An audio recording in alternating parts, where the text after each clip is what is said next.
Hare Krishna, Krishna Krishna, Hare Hare, Hare Ram, Ram Ram, Hare Hare.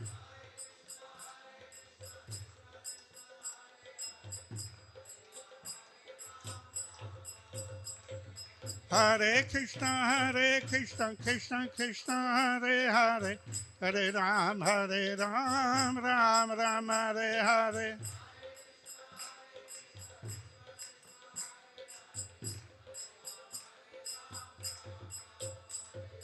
Hare Krishna Krishna, Hare Hare, Hare Ram, Ram Hare Hare.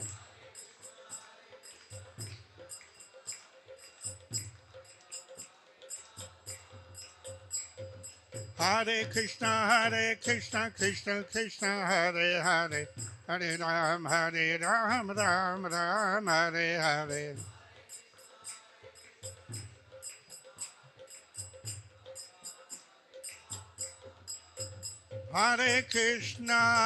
Hare Krishna Krishna Krishna, Hare Hare, Hare Rama, Rama Rama, Hare Hare.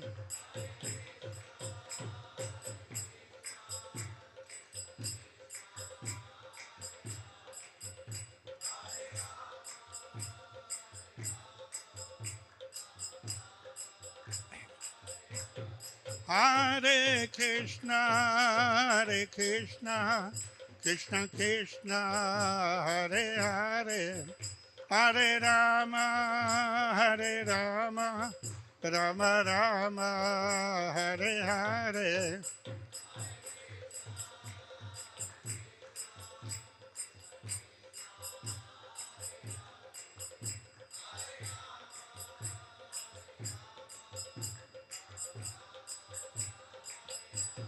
Hare Krishna, Krishna Krishna, Hare Hare, Hare Rama, Rama Rama, Hare Hare.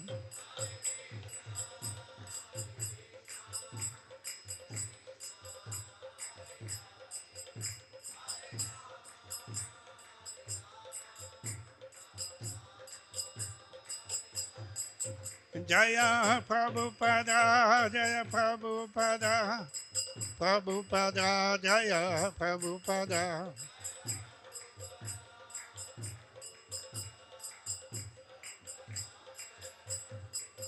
Jaya Jaya Prabhupada, Prabhupada, Prabhupada, Prabhupada.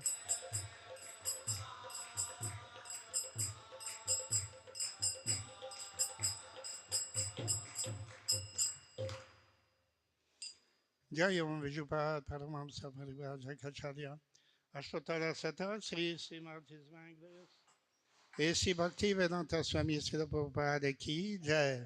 Jaya Om Vijupad, Paramamsa Paribhaj Kacharya, Ashtotara Sata, Sri Srimati Smangles, Srila Bhakti Siddhanta Saraswati Goswami Maharaj Srila Prabhupada Ki Jai. Ananta Koti Vaishnavana Ki Jai. Namacharya Srila Haridas Thakur Ki Jai. प्रेम से को श्री कृष्ण चैतन्य प्रभु नित्यानंद श्री अद्वैत गदाधर शिवासजी गौर भक्तवृंद की जय। श्री श्री राधा कृष्ण गोप गोपीनाथ श्यामा कुंद राधा कुंद गिरि गोवर्धन की जय। वृंदावन धाम की जय, मायापुर नवद्वीप धाम की जय, जगन्नाथपुरी धाम की जय, गंगा माई की जय, जमुना माई की जय, श्रीमती तुलसी देवी की जय, भक्ति देवी की जय। श्री हरिनाम संकीर्तन की जय। श्री श्री राधा मदन मोहन की जय। श्री श्री गौनिताई की जय। श्री श्री जगन्नाथ सुभद्रा बलदेव की जय। Gaura Premanandi. All glories to the Samadhivatis, all glories to the Samadhivatis, all glories to the Samadhivatis, all glories to Sri Guru, Sri Gauranga, all glories to Srila Prabhupada. Namo Vishnupadaya Krishna Pasavutare, Srimate Bhakti Vedanta Swami Niti Namine, Namaste Saraswati Deve, Gauravani Pachadine, Nirvesesha Sunyavadi Paschatyavidatarine. Hare Krishna.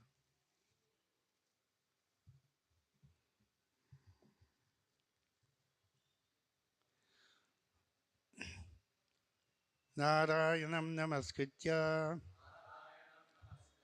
Naram Chaivanarottamam Devim Saraswatim Vyasam Tato Jayamudirayet Nashtaprayeshu Bhadreshu Nityam Bhagavata Sevaya Bhagavati Uttamasloke Bhaktir Bhavati Naistiki Krishnaya Vasudevaya Devaki Nandanaya Cha Nandagopa Kumaraya Govindaya Namo Namaha Om Namo Bhagavate Vasudevaya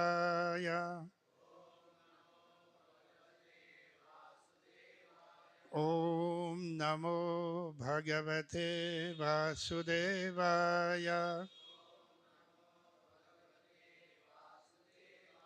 Om Namo Bhagavate Vasudevaya.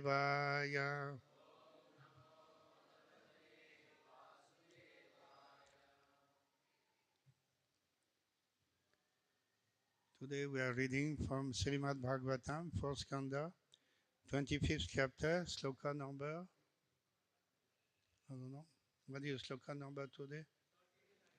39.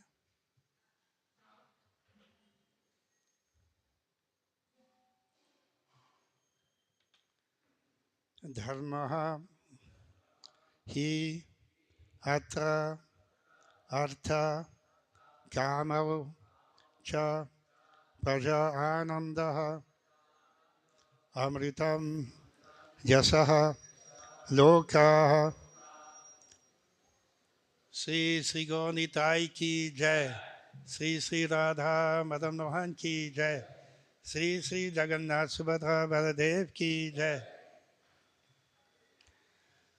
Visokaha Virajaha Yan Na Kevalina Viduhu Dharmo Yatrartha Kamocha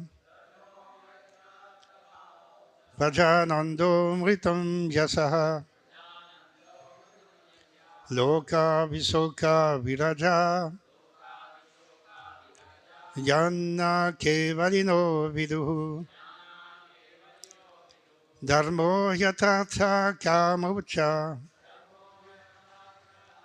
Prajanando Mritam Yasaha Loka Visoka Viraja Yanna Kevalino Viduhu Dharmo Yatatha Kamocha Prajanando Mritam Yasaha Loka Visoka Viraja Yanna Kevalino Viduhu.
Vaishnavis.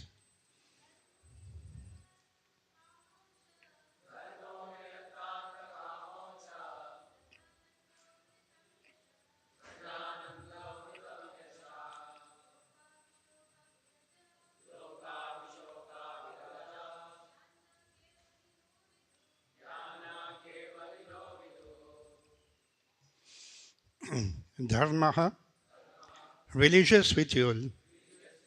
He, certainly, atra, here, in this grihastha ashram, or householder life, artha, economic development, karma, sense gratification, cha, and praja anandaha, the pleasure of generations, amritam, the results of sacrifice, yasaha, reputation, lokaha, planetary systems, visokaha, without lamentation, virajaha, without disease, yan, which, na, never, kevalinaha, the transcendentalists, viduhu, no.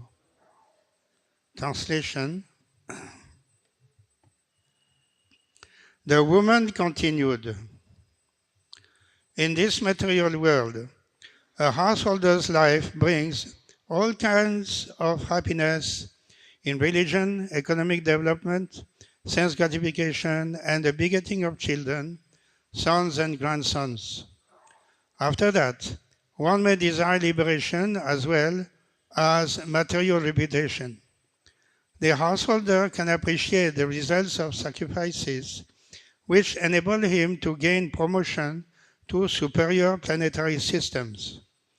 All this material happiness is practically unknown to the transcendentalists.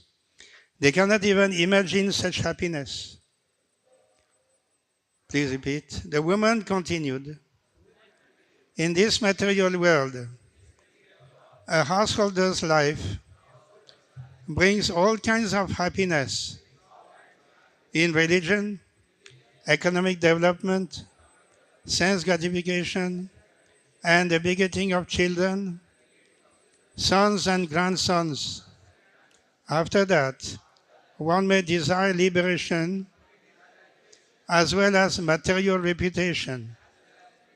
The householder can appreciate the results of sacrifices which enable him to gain promotion to superior planetary systems. All this material happiness is practically unknown to the transcendentalists. They cannot even imagine such happiness. Purport by His Divine Grace A.C. Bhaktivedanta Swami Srila Prabhupada. According to Vedic instructions, there are two paths for human activities. One is called Pravritti Marga, and the other is called Nivritti Marga. The basic principle for either of these paths of religious life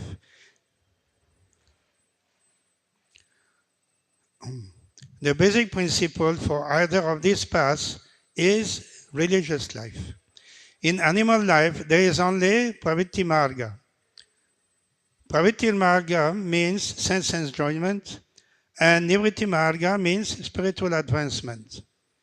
In the life of animals and demons, there is no conception of Nivritti Marga, nor is there any actual conception of Pravritti Marga.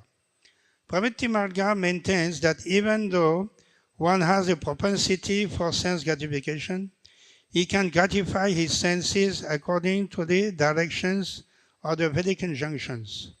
For example, everyone has a propensity for sex life, but in demoniac civilization, sex is enjoyed without restriction. According to Vedic culture, sex is enjoyed under Vedic instructions. Thus, the Vedas give direction to civilized human beings to enable them to satisfy their propensities for sense gratification. In the Nivritti Marga, however, on the path of transcendental realization, sex is completely forbidden. The social orders are divided into 4 parts: brahmacharya, grihastha, vanapasta, and sannyasa. And only in the householder life can the pravritti marga be encouraged or accepted according to Vedic instructions. In the orders of brahmacharya, vanapasta, and sannyas, there are no facilities for sex. In this verse, the woman is advocating pravritti marga only and is discouraging the path of nivritti marga. She clearly says that the yatis, the transcendentalists, who are concerned only with spiritual life, kaivalya, cannot imagine the happiness of pravritti marga. In other words, the man who follows the Vedic principles enjoys the materialistic way of life, not only by becoming happy in this life, but also in the next life by being promoted to the heavenly planets. In this life, such a person gets all kinds of material opulences, such as sons and grandsons, because he is always engaged in various religious functions.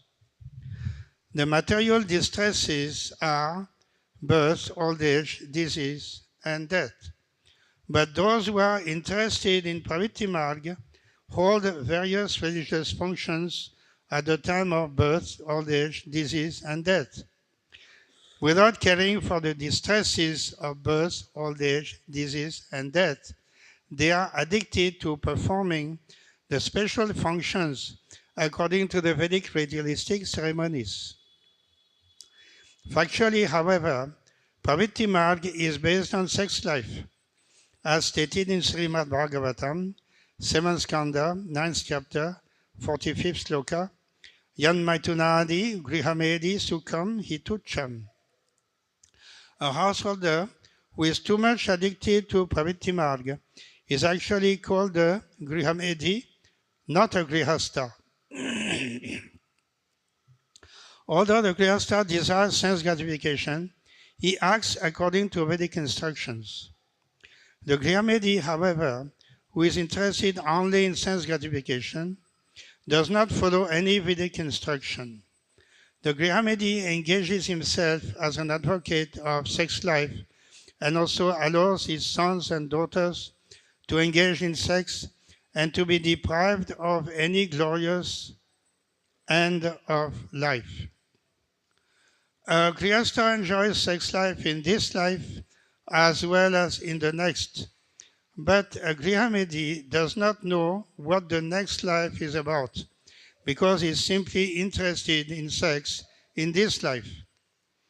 On the whole, when one is too much inclined towards sex, he doesn't care for the transcendental spiritual life. In this age of Kali especially, no one is interested in spiritual advancement, even though it is sometimes found that one may be interested in spiritual advancement. He is most likely to accept a bogus method of spiritual life, being misguided by so many pretenders. Om Jnana Timidandasya Jnananjana Salakaya Chakchuranmilitam Yena Tasmai Sri Gurave Namah. Sri Chaitanya Manobhishtam Stapitam Yena Bhutale Swayam Rupa Kadamahyam Dadati Swaparantikam. Vandeham Sri Guru Sri Juta Padakamalam Sri Gurun Vaishnavanscha Sri Rupam Sakrajatam Sahagana Raghunathan Vitantam Sajivam Sadvaitam Savadhutam Parijana Sahitam Krishna Chaitanya Devam Sri Radha Krishna Padam Sahagana Sri Lalita Sri Visakam Vitanscha. He Krishna Karuna Sindhu Dinavandhu Jagatpate Gopesya Gopika Kanta Radha Kanta Namostute Tapta Kanchana Gaurangi Radhe Vrindavaneshwari Vrishabhanusute Devi Pranamami Haripriye Vancha Kalpatarubhyascha Kripa Sindhubhya Evacha Patitanam Pavanebhyo Vaishnavebhyo Namo Namah. Jaya Sri Krishna Chaitanya Prabhu Nityananda Sri Advaita Gadadhara Sivasadi Gaura Bhakta Vrinda. Hare Krishna, Krishna Krishna, Hare Hare. Hare Rama, Rama Rama, Hare Hare. We are going to the chapter entitled The Characteristics of King Puranjana, as told by Narada Muni to King Prachinabhari as a story related to the life of a conditioned soul by name King Puranjana. He is traveling throughout the world. He has come to a place which is very beautiful on the southern side of Himalayas. And he doesn't know exactly what to do. He's just wandering here and there, and he happens to see a beautiful young girl, and becomes very much attracted to her. She is also not having any specific goal in life, also going here and there. And also in course of time, by this conversation, both of them become attracted to each other. This has been described in the earlier slokas by Narada Muni. So actually, this is the life of everybody, every conditioned soul, that we are just wandering here and there. We have no idea what to do in life. We have taken birth in a particular family, so we may follow the tradition of the family, and we belong to a particular nation, using a particular language, and belong to a particular community, and so on. So by force or by habit, we develop these propensities of that particular family, region, and society. In this way, we behave in the material world actually without knowing what is the goal of life. This is the situation of this King Puranjana, and apparently it is also the situation of King Prachinabharishat, who is hearing this story by Narada Muni. So he also supposed to understand the meaning of this story.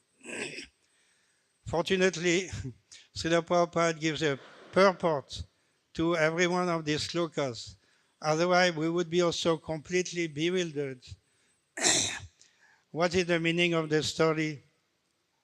We could not, if any, Prabhupada would not give us the meaning, we would be also clueless about what to do about these Srimad Bhagavatam slokas. Apparently like a romantic novel, but the meaning is completely different. It is very essential for us to understand, because we also belong to the same species, human species, as King Puranjana. And although we are not powerful, we don't have any big position in the society, but basically we have the same propensities as King Puranjana. So certainly we have to address ourselves whether I'm following the footsteps of King Puranjana or I'm trying to understand the meaning of life and improve my life. So the second option should be our option. In the first option, we are simply wandering and not knowing what to do. We are led by our mind, intelligence, senses, and so on, without knowing where we are going. So this is the history of the conditioned soul. He has been put in this material world since time immemorial. There is no history of when actually we have fallen down from the spiritual world. Either we were in the spiritual world, that was a controversial point in our Iskcon society some years ago, that whether we actually fell down from the spiritual world. Apparently, Srila Prabhupada, in some of his comments and books, has written like this, that at some time we fell down from the spiritual world. But there were other learned disciples who were not accepting this conclusion. It may be apparently there in the Prabhupada purport, but it doesn't mean that we should understand this on a word-to-word basis.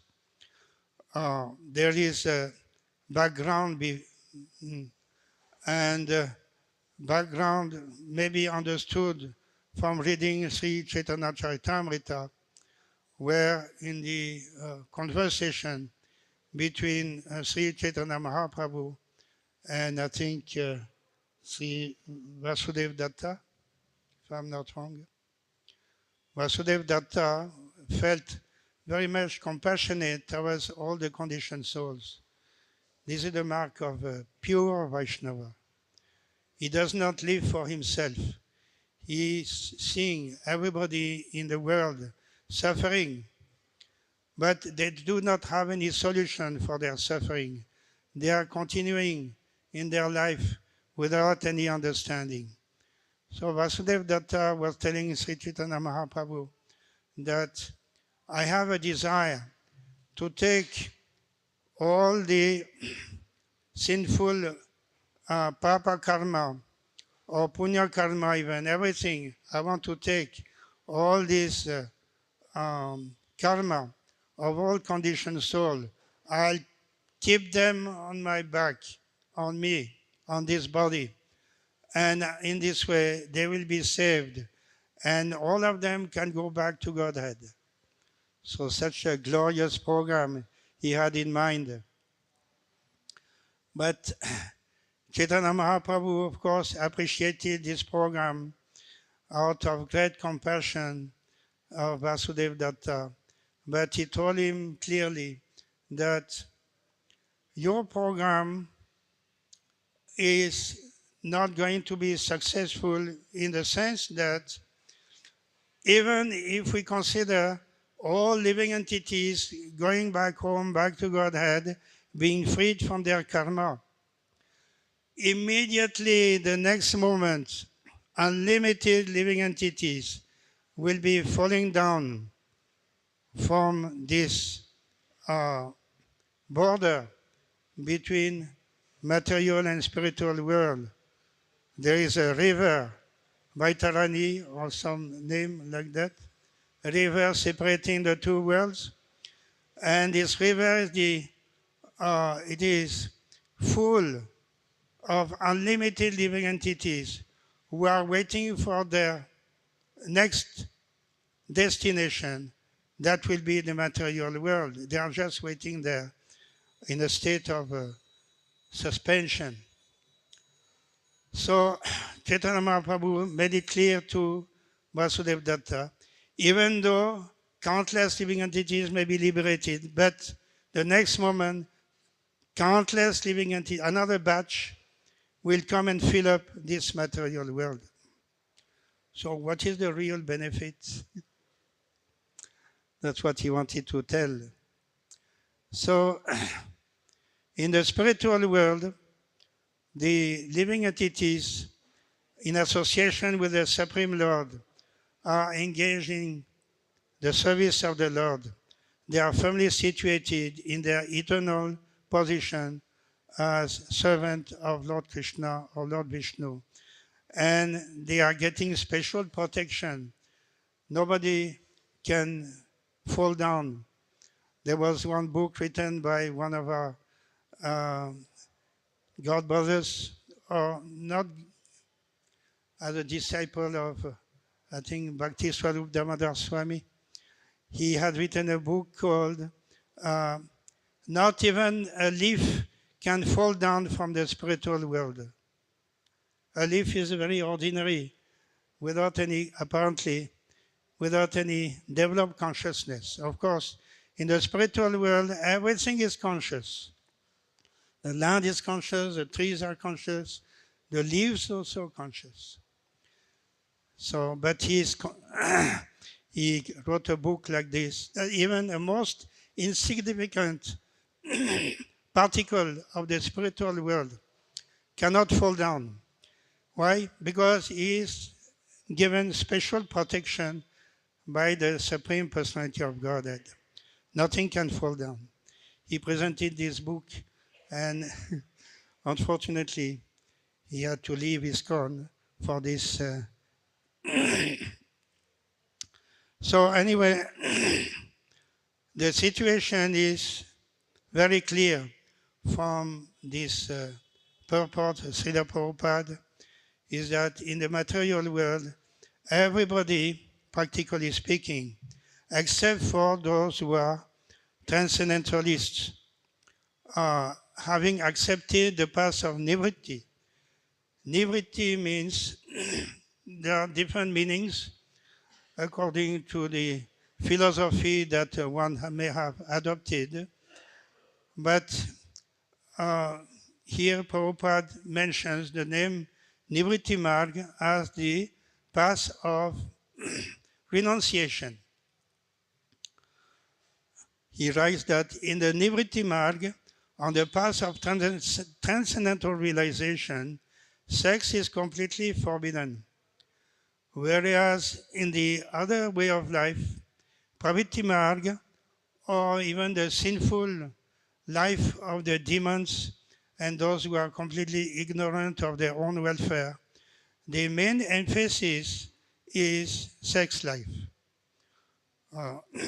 Prabhupada mentions also in the purport that many great philosophers also have dealt on the subject matter, and they tend to consider also that sex life is the central point in human life.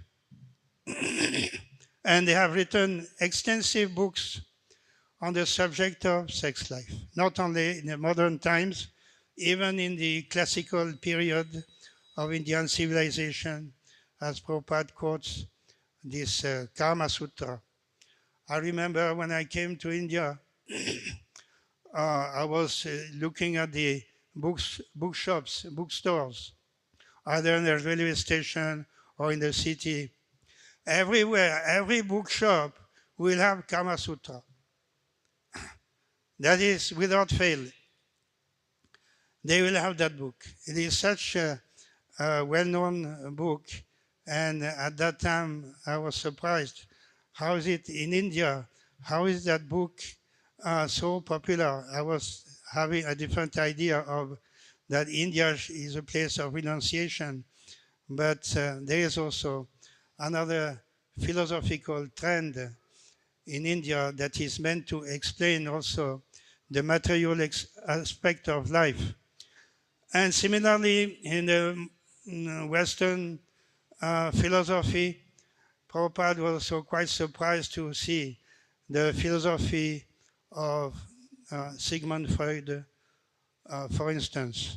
He wrote extensive books, literature about this subject matter, explaining from where this sex impulse is coming. It is very deeply rooted in us, and it can be exercised in the family as soon as the baby is born. That impulse, that propensity becomes prominent even in a small newborn baby. And immediately that baby will be attracted to his mother. So this relationship between a child and mother, that is the foundation of the sex life for human beings. That is being explained. I also was a student of philosophy and I came to study also this type of philosophy. So there is no solution to that. These philosophers and learned personalities, they do not have any further idea how to solve the problem of material life. Is this the only thing that we have to do? The only thing that is going to give us happiness? They have no idea about Nivritti Marga. Nivritti Marga means that the denial of these basic propensities of the conditioned soul. We have so many desires, but these desires are not helpful to achieve permanent happiness. They only give some temporary sensation that is not useful to achieve the goal of life. So those who are totally inquisitive in the philosophy of life, they have to go beyond this, and they have to understand what is the solution to this pravritti marga. Nivritti marga is the solution. To deny, we have to train ourselves to deny these material desires. That is the whole objective of human life. Animals cannot do that. Animals are, by animal impulse, cannot be checked by the animals. They are living according to their propensities, instincts. We are speaking about animal instinct. That cannot be erased.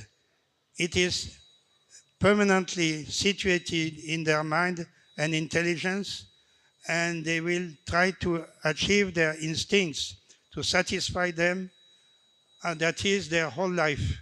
They have no other occupation in life. That is animal life. Human life are distinguished from animal life because of the religious propensity that is there to be found in human beings, at least those who have a little bit of education in their intelligence. So the goal of education, every day we are hearing the same. Education, modern education especially, is lacking in this direction. How to develop the religious aspect of life. According to Vedic description, there are 4 goals in life for human beings: dharma, artha, kama, moksha. These are the progressive situation for the conditioned human being. Starting by dharma. Dharma is the foundation. And when I was first sent to school, I was taking private tuitions. And daily I was going to my teacher by bicycle. And so I had one book. And that book was about, it was on the one side of the page, one page, right page, was illustration. On the left, some simple explanation for children. So the first book that I started to read and study with my teacher, because I was trained in a Catholic education. So the book was compulsory, this book. It was big like this, very beautiful. And the first page, first lesson, that it was shown a very bright light, very bright on the right side illustration. Left side, it was written, "There is God. There is God." And so in this way, quotations from the Bibles were Old Testament were given page after page to impress the young child about the religious aspect of life. So this is the beginning of education. Unfortunately, nowadays, I do not see any of this type of education in the schools. And later on in the colleges also, this is missing. So Dharma is a foundation. The religious knowledge. There is God, and we are in the material world. We have a relationship with God as master and servant. So this is the basic knowledge. In this way, we can develop further Dharma, Artha, economic development. Then why do we do economic development, Artha? Why do we start business and so on, activities in order to develop karma? Artha, karma. Karma, or sense gratification, is the result of accumulating artha, that is means of livelihood, and the foundation being the religious basis or God consciousness, that is not indulging in any sinful activity, but following the religious path, the virtuous path of life.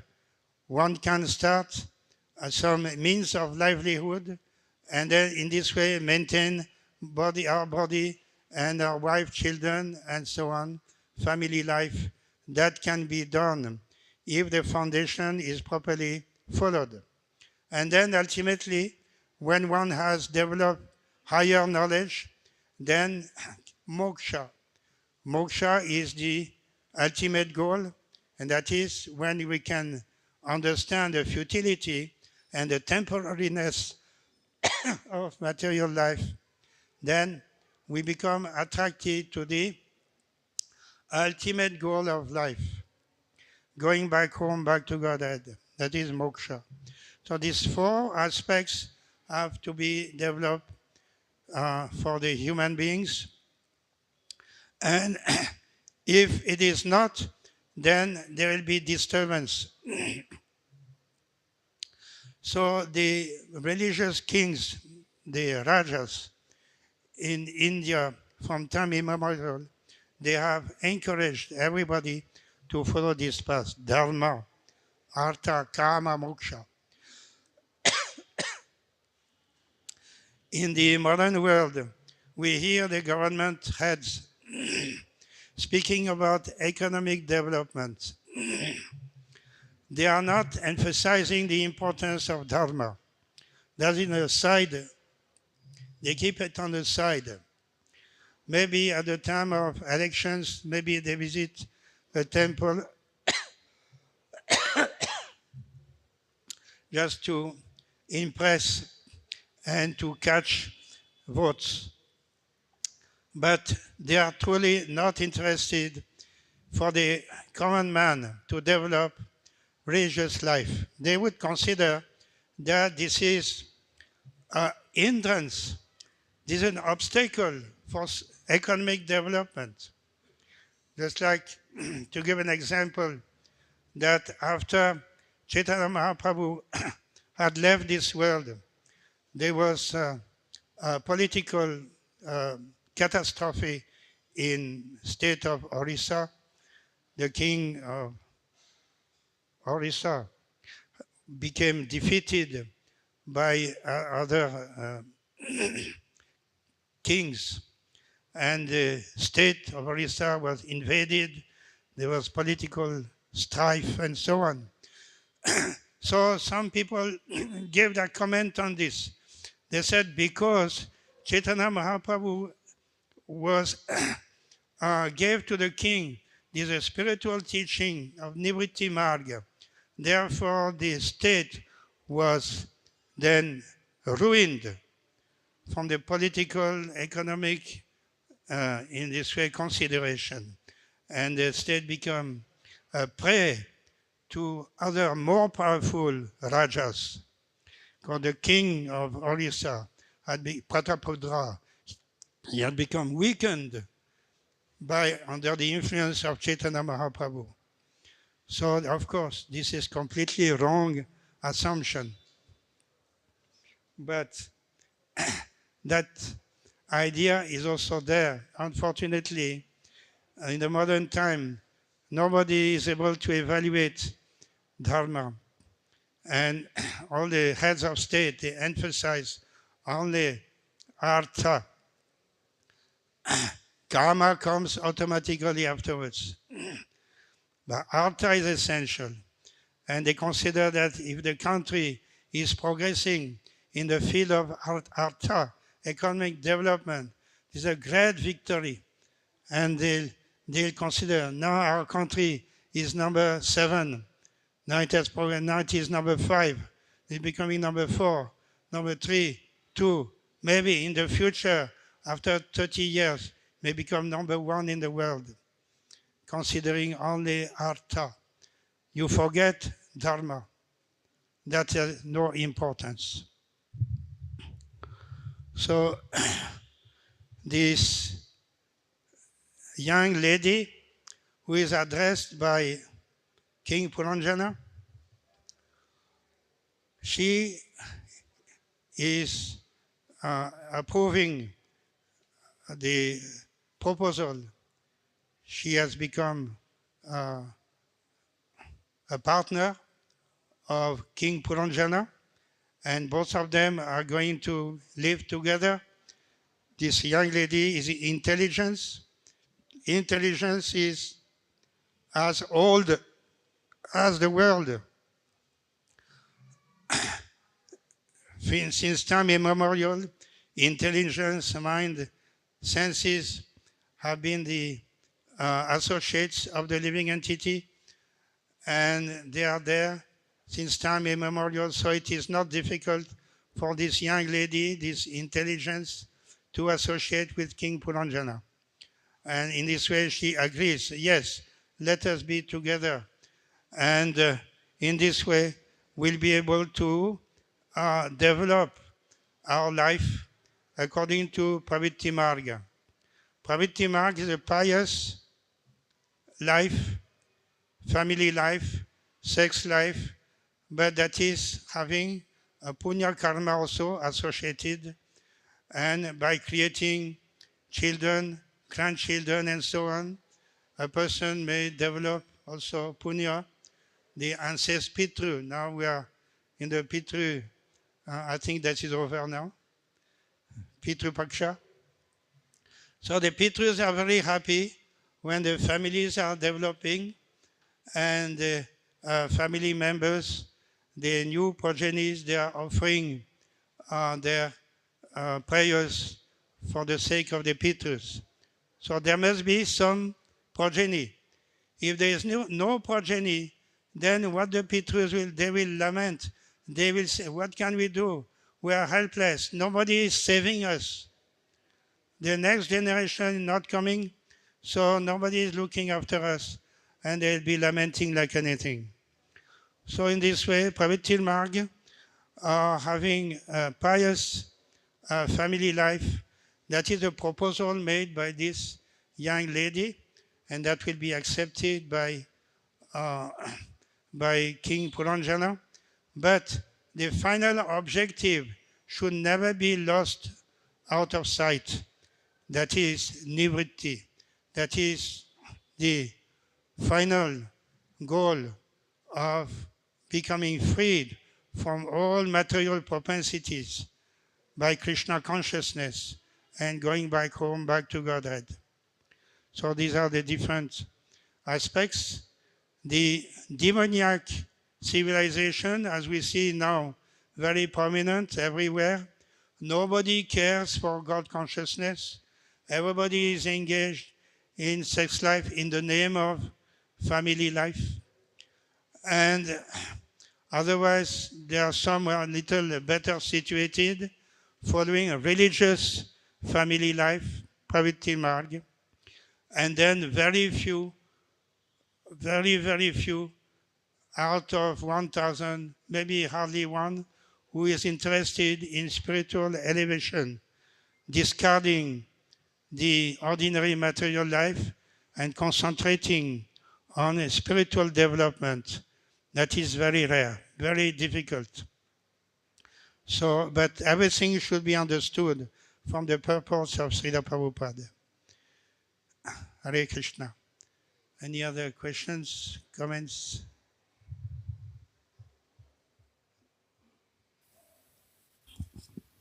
Hare Krishna Prabhu, thank you very much for the enlightening class. I have a question on sadhana. When devotees try to give up everything and become a kinchana or try to go in that path, what stops us from actually surrendering everything and becoming really pure? There is something which is stopping, which stops us from not doing the complete surrender.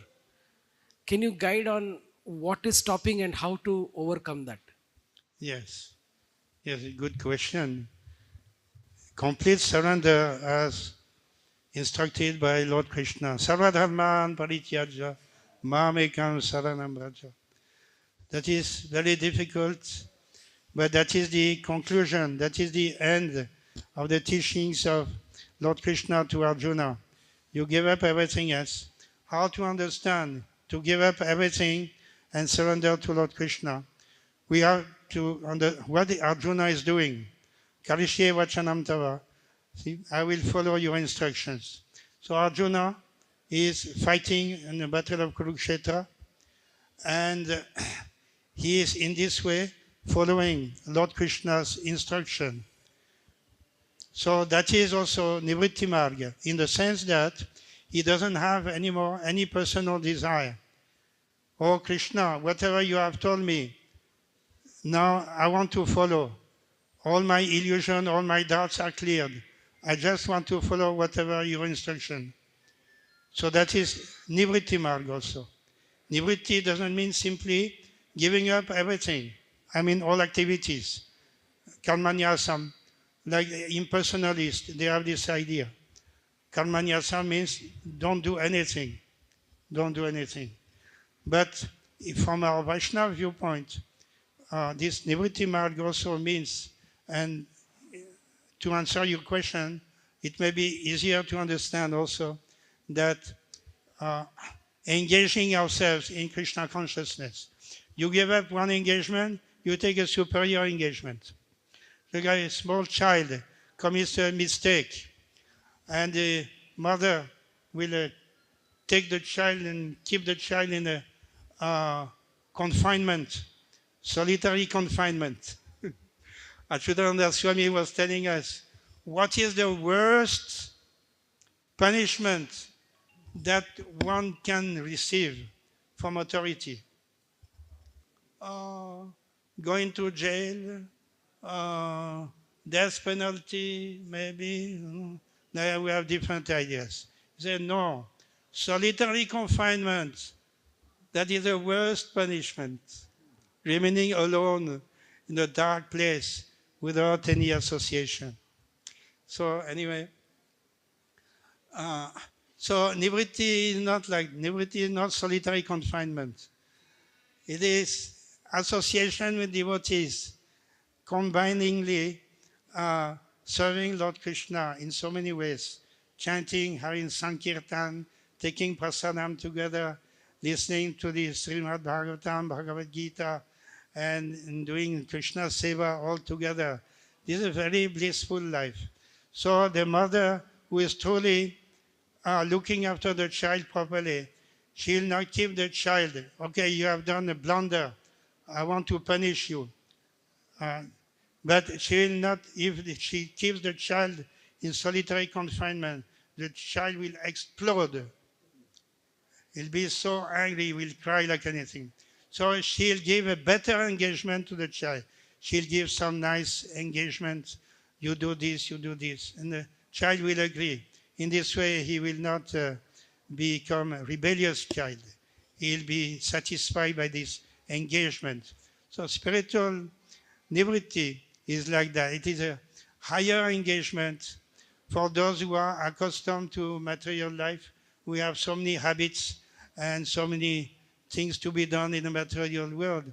But if we are engaged in this way in Krishna consciousness, then we shall realize that is the better life. And why should we lead the inferior life. If we have opportunity to lead a better life, we shall certainly take the better life out of firm conviction. There must be proper knowledge and renunciation, adherence to the spiritual masters' orders. These are some of the conditions that we have to follow. Then all our doubts, Kalishye Vachanam Tava. No? Yeah, I will follow the Guru's instruction. I will not negotiate. I will not consider any other option. That is the best thing I can do in life. So a few may follow this path. Not everybody. Some may follow 10%, 20%, 50%. Gradually, they may develop further knowledge. So anyway, swalpamapyasya dharmasya trayate mahato bhayat. Even 1%, 10% will save one from the greatest danger. So in this way, we can keep an optimistic outlook, even though not so many people may surrender 100%. But even 1%, that is also very great, very, very good. Any other questions? Okay. Srimad Bhagavatam ki jai, Srila Prabhupada ki jai. Srila Prabhupada ki jai.